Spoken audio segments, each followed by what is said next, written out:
Hallelujah, good morning. एक और मौका प्रभु ने हमें दिया कि हम उनके क्रूस के वचनों पर मनन कर सकें। इस हफ्ते को पैशन वीक कहते हैं और इस दौरान मसीह के क्रूस पर हम और अधिक गहराई से मनन करते हैं। प्रभु जिस दिन सलीब पर चढ़ाए गए उस दिन को हम गुड फ्राइडे के तौर पर मनाते हैं और उसके बाद का रविवार जिस दिन वे पुनरुत्थित हुए, जिस प्रकार से भविष्यवाणियां हुई, प्रभु यीशु ने हमारे पापों के खातिर अपने आप का क्रूस पर बलिदान दिया और दोबारा से वे तीसरे दिन जी उठे, हम यह जानते हैं। आइए आज के मनन को प्रार्थना के साथ शुरू करते हैं। पवित्र पिता, आपका धन्यवाद, आपके प्रेम के लिए आपका धन्यवाद, आपके बलिदान के लिए धन्यवाद। प्रभु, मनुष्य जाति को पापों से बचाने के लिए जो आपने योजना बनाई और क्रूस पर बलिदान हुए उसके लिए आपका धन्यवाद। प्रभु, आज दोबारा हमसे बात करें, प्रार्थना यीशु के नाम से मांगते हैं, आमीन। प्रभु यीशु का क्रूस कोई कहानी नहीं, हकीकत है। पुराने नियम की भविष्यवाणियों को अक्षरोक्षर हम प्रभु यीशु के जीवन में पूरा होते देखते हैं। मनुष्य के पुत्र पापी मनुष्यों के हाथ में सौंप दिए जाएंगे और वे मनुष्य उन्हें यातना देंगे और उन्हें मार डालेंगे, पर वे तीसरे दिन फिर से जी उठेंगे। यह एक सच्चाई है। प्रभु यीशु ने जो क्रूस पर से 7 वचन कहे, हम उन पर मनन कर रहे हैं। 7 वचन एक ही सुसमाचार में नहीं पाए जाते, पर हम उन्हें अलग अलग सुसमाचारों में देख सकते हैं। 4 सुसमाचारों से लेकर हम उनके 7 वचनों पर मनन कर रहे हैं। उनका पहला वचन, हे पिता, ये नहीं जानते कि ये क्या कर रहे हैं, इसलिए इन्हें क्षमा करें। दूसरा वचन, प्रभु उस अपराधी से कहते हैं, आज तू मेरे साथ स्वर्गलोक में होगा। तीसरा वचन, यीशु अपनी मां मरियम से और अपने शिष्य यूहन्ना से कहते हैं, हे मां, यह तेरा बेटा और यह तेरी मां है, कहते हैं। यीशु मसीह को 2 कीलों के सहारे क्रूस पर लटके हुए कई घंटे हो चुके हैं। पिछली रात को ही प्रभु को गेत्सेमने बाग से कैद कर लिया गया था। कैफा के पास ले गए, फिर पिलातुस के पास, फिर हेरोदेस के पास, फिर दोबारा से पिलातुस के पास लाया गया। रात भर उन्हें इधर उधर घुमाते रहे। एक अन्यायपूर्ण निर्णय दिया गया, उन्हें कोड़े से मारा गया। कोड़े से मारे जाने वाले को क्रूस की सजा की आवश्यकता नहीं, क्रूस पर चढ़ाए जाने वाले को कोड़े मारने की आवश्यकता नहीं, लेकिन उन्हें यह दोनों सजाएं दी गईं। हर पाप की सजा को उन्होंने भुगता।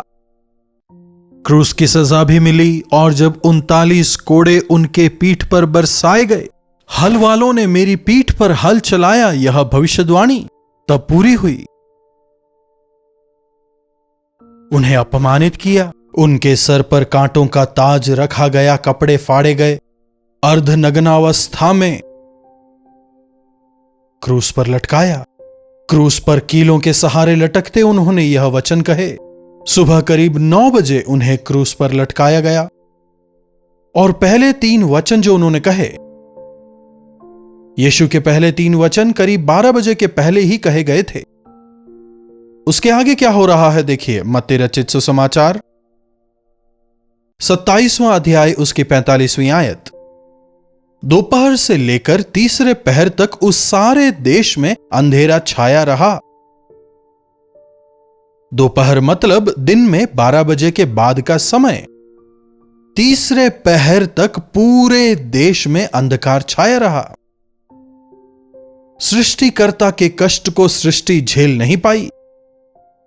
सृष्टिकर्ता के बलिदान को सृष्टि सहन नहीं कर पाई और घनघोर बादलों के चलते अंधेरा छा गया।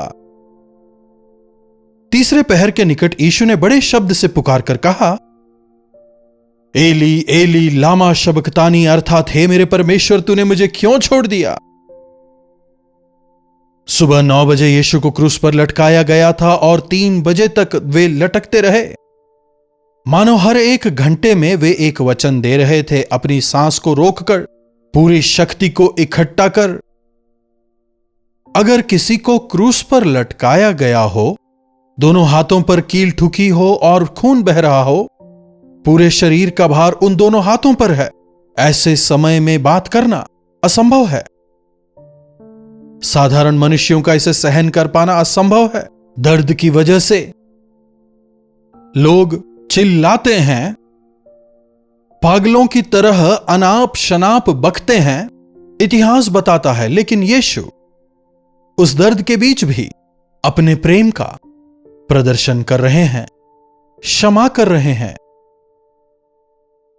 तीसरे पहर के करीब एली एली लामा शबक्तानी, मतलब हे मेरे परमेश्वर, तूने मुझे क्यों छोड़ दिया। मैं और मेरे पिता एक हैं कहने वाले प्रभु इस समय के आते आते पिता द्वारा छोड़ दिए जाते हैं। मुझे प्रभु यीशु काफी पसंद है, क्योंकि केवल उन्होंने मेरे पापों को अपने ऊपर उठाया। हमें पिता से जोड़ने के लिए वे खुद पिता से अलग हो गए। कितनी आश्चर्यचकित करने वाली बात है यह। पिता परमेश्वर पवित्र हैं, न्यायी हैं। पवित्र और न्यायी परमेश्वर के सामने हम पापी मनुष्य नहीं खड़े हो सकते। इसीलिए आदम हव्वा को अदन की वाटिका से निकालना पड़ा। पवित्र परमेश्वर पिता और पापी मनुष्य जाति के बीच में खड़े हुए प्रभु यीशु स्वयं परमेश्वर होकर स्वर्ग के सिंहासन को छोड़कर साधारण मनुष्य की तरह शरीर और मांस में जन्म लेकर हमारे ही पापों के लिए वो क्रूस पर बलिदान होते हैं। क्या आप समझ पा रहे हैं? क्या विश्वास करते हैं? आपको और मुझे मिलने वाली सजा को यीशु ने अपने ऊपर ले लिया। जिस अपमान को हमें सहना था उन्होंने सहा, जिन कोड़ों को हमें खाना था उन्होंने खाया। जी हां, सारे मनुष्य जाति के पाप को उन पर लाद दिया गया। देखो, परमेश्वर का मेमना जो जगत के पापों को उठा ले जाता है। जब वे हमारे पापों को लेकर क्रूस पर लटक रहे थे, हमारी सजा और अपमान को भोग रहे थे, परमेश्वर पिता जो कि पाप से नफरत करते हैं, जो पाप को सहन नहीं कर सकते और पाप का प्रायश्चित तो किया ही जाना है, तो जब यीशु मसीह हमारे पापों का प्रायश्चित क्रूस पर कर रहे थे, पवित्र पिता के द्वारा छोड़ दिए जाते हैं। हम सदा आपके साथ रहेंगे कहने वाले शिष्य गेत्सेमने में ही उन्हें छोड़ देते हैं। प्रभु यीशु से आशीषों को पाने वाले, चंगाइयों को पाने वाले थोड़ी दूर तक उनके साथ चलते हैं, लेकिन फिर छोड़ देते हैं। मैं और मेरे पिता एक हैं, हम सदा एक रहेंगे कहने वाले प्रभु यीशु इस समय पिता परमेश्वर द्वारा छोड़ दिए जाते हैं। अकेले क्रूस पर हमारे पापों को सहने के साथ प्रभु पिता के पाप के प्रति क्रोध के भी भागी होते हैं। हे पिता, हे मेरे परमेश्वर, तूने मुझे क्यों छोड़ दिया। एक व्यक्ति एक भयंकर तूफान में फंस जाता है। उसके साथ में दो लोग और होते हैं, एक उसका बेटा और एक उसका छोटा भाई। एक हाथ में अपने बेटे को उठाता है, दूसरे हाथ में अपने भाई को उठाता है और नदी से होकर उस तूफान के पार पाने का प्रयास करता है। हवा और तेज हो जाती है, नदी की गहराई भी बढ़ जाती है। अब नदी को चल के पार नहीं किया जा सकता, पार करना है तो तैरना ही पड़ेगा, लेकिन कैसे तैरें? अगर एक तरफ अपना सगा भाई है तो दूसरी तरफ अपना खून, अपना बेटा। किसी एक को तो उसे त्यागना ही पड़ेगा, छोड़ना ही पड़ेगा। ऐसे समय में एक तरफ बेटा सोच रहा है, ये तो मेरे पिता हैं, ये किसी भी हाल में मुझे नहीं छोड़ेंगे, लेकिन इसके बिल्कुल विपरीत वह व्यक्ति अपने बेटे को छोड़कर अपने भाई को बचाता है। क्यों? क्योंकि एक और बेटा पैदा कर पाना उसके लिए संभव है, लेकिन एक और भाई अगर चाहिए तो संभव नहीं, क्योंकि मां की मौत हो चुकी है। यीशु मसीह अगर मर भी जाएं तो वे दोबारा जीवित हो सकते हैं, लेकिन यदि आप और मैं मर जाएं तो पाप की वजह से हम दोबारा जीवित नहीं हो सकते।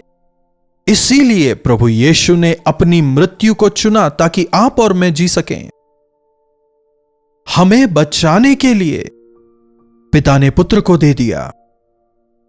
हे मेरे परमेश्वर, तूने मुझे क्यों छोड़ दिया?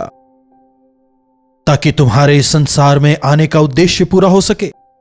मनुष्य जाति के पाप का बोझ इस समय तुम पर है। इसी वजह से मैं तुमसे दूर हो रहा हूं। हम यह समझ सकते हैं। यीशु मसीह, मेरे यीशु मसीह, हमारे यीशु मसीह हमारे पापों की वजह से अपमानित होते हैं। हमारे पापों की वजह से वे क्रूस पर मारे जाते हैं। हमारी सजा को वे अपने ऊपर लेते हैं। जब हम इस बात की गहराई को भली भांति समझ पाएंगे, पूर्ण मन से उनसे प्रेम करने पाएंगे। पाप हमें परमेश्वर से दूर करता है। परमेश्वर पाप को बिल्कुल भी सहन नहीं कर सकते। किसी भी अधर्म को, वचन की अवज्ञा को। परमेश्वर आपसे प्रेम करते हैं, लेकिन आपके पाप से वे नफरत करते हैं। पाप की मजदूरी तो मृत्यु ही है। पाप के प्रायश्चित के लिए लहू बहाया जाना आवश्यक है। बिना लहू के बहाए पाप की क्षमा नहीं हो सकती। पशु पक्षियों का लहू मनुष्य के पाप की भरपाई नहीं कर सकता। इसीलिए निर्दोष यीशु मसीह के लहू को हमारे लिए बहाया गया। शैतान के चंगुल से प्रभु यीशु मसीह ने अपने लहू द्वारा हमें खरीद लिया। क्या आप इस पर यकीन करते हैं? हमें मोल देकर खरीदा गया है। हमारे लिए प्रभु यीशु ने क्रूस पर कितने दर्द सहे, कितना अधिक उन्होंने सहन किया। हमारे पापों को अपने ऊपर लेकर हमें उन्होंने छुटकारा दिया। जितना अधिक हम यह समझ पाएंगे, उतना अधिक हम प्रभु से प्रेम कर पाएंगे। मुझे अपनी जान देने का अधिकार है और उसे लेने का भी मुझे अधिकार है। मैं अच्छा चरवाहा हूं। अच्छा चरवाहा अपनी भेड़ों के लिए अपने प्राण तक को न्योछावर करता है। और इसी बात की गवाही हमें कैलवरी क्रूस पर नजर आती है। सृष्टि इसे सहन नहीं कर पाई। सांसारिक मनुष्यों के लिए यह मूर्खता हो सकती है। क्रूस का सुसमाचार नाश होने वालों के लिए मूर्खता, पर उद्धार पाए हुओं के लिए परमेश्वर की सामर्थ है। मुझे पापों से बचाने के लिए, मुझे नरक से बचाने के लिए, मुझे इस संसार में उनके गवाह होकर जीने के लिए प्रभु यीशु मसीह ने अपने आप को क्रूस पर बलिदान कर दिया। वे लोग जो प्रभु से प्रेम करते हैं, उनके साथ रहने की इच्छा रखते हैं। दाऊद परमेश्वर से प्रेम करता था, लेकिन जब उसने पाप किया प्रभु से दूर हो गया। मुझे अपने सामने से ना निकाल, अपनी आत्मा को मुझसे अलग ना कर, प्रभु से प्रार्थना करता है। जब हम पाप में जीवन बिताते हैं तो परमेश्वर द्वारा छोड़ दिए जाते हैं, और यह जो अलगाव है काफी दर्दनीय है। प्रभु यीशु मसीह के बलिदान की वजह से हम दोबारा परमेश्वर से जुड़े हैं। पाप की वजह से परमेश्वर पिता से दूर हुए मनुष्य जाति को बचाने के लिए दोबारा उन्हें परमेश्वर पिता के समीप लाने के लिए यीशु ने अपने आप को क्रूस पर दे दिया। हमारे सारे पाप को, निंदा को उन्होंने अपने ऊपर लिया। परमेश्वर पिता के क्रोध को उन्होंने सहा। क्यों ना हमसे इतना अधिक प्रेम करने वाले प्रभु को हम अपने आप को सौंपें। प्रभु, मेरे पापों के खातिर आप मारे गए। अब मैं इस संसार में आपका गवाह होकर जीऊंगा। क्यों ना एक ऐसा अनुबंधन हम प्रभु के साथ करें। आज कई लोग पाप से नहीं छुड़ाए गए हैं क्योंकि उन्होंने प्रभु यीशु का अंगीकार नहीं किया। प्रभु खुली भुजाओं से आपको आमंत्रित कर रहे हैं। तेरे पापों को मैंने अपने ऊपर ले लिया है, मैं तुझे क्षमा करने को तैयार हूं। दोबारा से आज वे अपने हाथों को फैलाकर हमें पुकार रहे हैं। प्रभु, आपके प्रेम के लिए धन्यवाद। आज से मैं आपके लिए जीवन बिताऊंगा। क्या प्रभु से कहेंगे? प्रार्थना। पवित्र पिता परमेश्वर, प्रभु, आज जो कोई इस संदेश को सुन रहे हैं उन पर आपका अनुग्रह हो। प्रभु, हमारे पाप कितने भयंकर थे कि आपको इतनी भयंकर स्थिति से होकर गुजरना पड़ा, लेकिन फिर भी आपने मुंह नहीं मोड़ा, आपने उसे सहन किया। प्रभु, अब दोबारा पाप ना करते हुए, आपके दिए हुए उद्धार की रक्षा करते हुए, पूरी पवित्रता के साथ आपकी इच्छा अनुसार आपके गवाह होकर जीवन बिताने का अनुग्रह में दें। प्रार्थना यीशु के नाम से मांगते हैं, आमीन। अब पिता परमेश्वर का प्रेम, प्रभु यीशु मसीह का अनुग्रह, पवित्र आत्मा की संगति और सहभागिता हम में से प्रत्येक के साथ आज, कल और सदा सर्वदा बनी रहे, आमीन। प्रभु यीशु मसीह की स्तुति हो। अपने प्रार्थना विषयों को आप 9884907779 पर भेज सकते हैं। हम आपके लिए अवश्य प्रार्थना करेंगे। कल्वरी दर्शन, ये है प्रेम के दर्शन, यीशु प्रेम के दर्शन।